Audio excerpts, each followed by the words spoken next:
going on, guys? Last week, if you guys caught up and you watched what happened there, we actually put the E46 all back together, but then it wouldn't start, so that's kind of a problem. You know, we're kind of getting ready here for the drift season. I have to buy tickets this week actually for an event coming up. So yeah, ever since I took the intake manifold off and we did the catch can, the car has not run. So I don't know if maybe I put something back together. It does sound like there's no compression, which isn't good. So we're gonna dive into that today. We're gonna see what's up with it, hopefully try to get started. I'm gonna start by removing, we're gonna get the intake out of here. Sorry, shadow. Gonna get the intake out of here, we're gonna take off the DISA, and we're gonna pull the IPR and try and clean that, and we're gonna see if it makes any bit of a difference. I also got new spark plugs here behind me. We're gonna put those in and just kind of pray that this thing starts at some point today. It would make me really happy. So let's get in this beautiful day, and here we go. All right, guys. So I just got the IPR out. It's hard to tell. It's definitely a bit dirty in there. I don't know if that would have caused the no start. I know my buddy mentioned it happened on his car, so I pulled that out. So all this stuff's out of the way again. Yeah, I don't know. I guess I'm gonna clean this up, keep checking the connections and make sure everything's all together, and try and fire it back up. So let's clean this, get it back in the car, and go from there. All right, so now I ended up pulling the throttle body too, and the throttle body is cleaned up a bit. So that's cleaned up. IPR also cleaned up. Just kind of sprayed some brake clean through it. So from what I'm looking at here, I can't find anything that wasn't plugged in.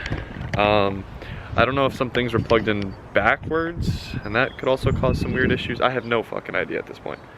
So I'm gonna put everything back together now and put new plugs in it and pray this damn thing starts. All right, everything's all back together. I kind of skipped filming that. You guys have seen me put it back together before. So now I'm gonna go ahead and change the plugs. New NGK ones over here. So we got those. So let's get these in, and then I gotta toss the battery in this thing, and then we're gonna go ahead and try to start it. So let's see how it goes.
Alright, so all the spark plugs are in. I actually just went ahead and connected the battery too. So the battery's connected, car's got power, new plugs, everything should be back together right. So I'm gonna go ahead, I'm gonna pull my truck around to the back. I'm just gonna attach jumper cables to the battery just to give it a little extra juice. Hopefully I won't need to crank it for that long, but we'll see what happens. Alright guys, well, let's cycle one more time, and we're gonna give her a go. It's the fuel pump, hopefully kick on. Got the truck hooked up behind me in the battery. Let's give this thing a try. Start it right up. Fuck yeah. Oh, it's not happy though. Okay, Good, she's running though. Not happy. Probably have a massive vacuum leak somewhere, but she is running. All right, give me a second here. Let me get this all situated.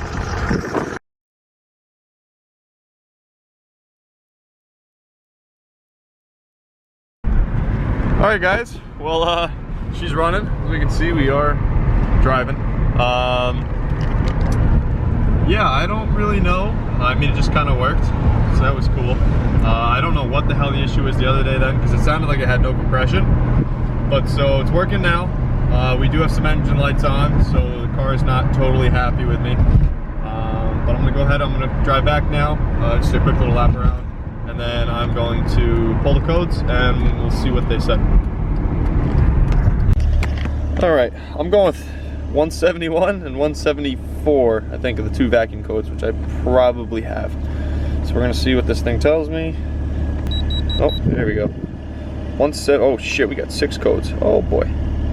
172, 2234, 172, 303, 302, 300.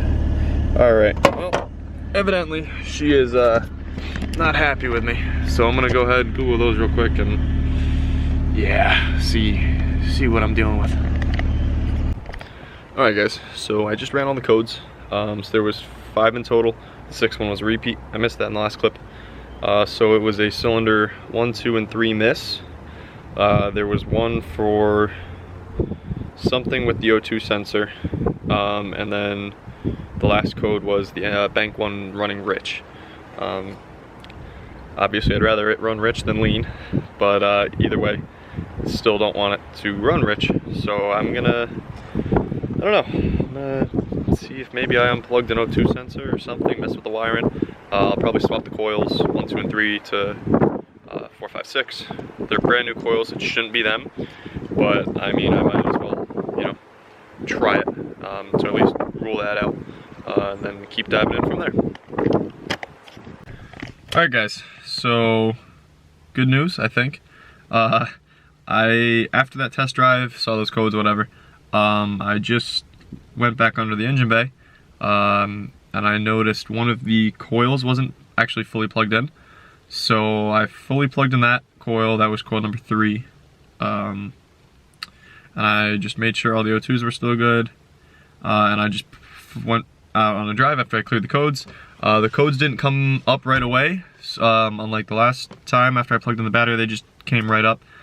I wonder if that was also because I was trying to start it the last time and it wasn't starting. So I don't know if those were just some weird codes or whatnot.